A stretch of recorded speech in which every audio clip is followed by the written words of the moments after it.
දකුණ කියන්නේ මචං වෙනම වයිබ් එකක් තියෙන පැත්තක්.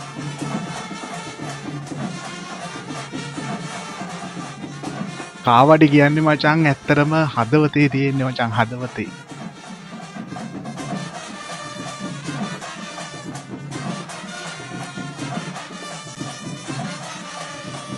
ලංකාවේ තියෙන සුපිරිම පැත්තක් තමයි මචං දකුණ කියන්නේ. ඇත්තරම වෙනම වයිබ් එකක් සහ වෙනම සංස්කෘතියක් තියෙන ඇත්තරම ආතල් එකේ ඉන්න කොල්ලෝ කෙල්ලෝ ඉන්න සුපිරිම පැත්තක් තමයි මචං දකුණ කියන්නේ. ඇත්තරම ඇයි මාරයි බං මාරයි. ඇත්තරම මේ වීඩියෝස් බලද්දි මේ කාවඩි ඩාන්ස් බලද්දි මචං ඇත්තරම මාර ලල් එකක් දැනෙන්නේ මචං. ඉතින් මේ මචන් දෙවුන්දර පෙරහැර ලොකු ප්‍රශ්න ගොඩකුත් වුණා මේ දෙවුන්දර පෙරහැරේ කාවඩි සම්බන්ධයෙන්.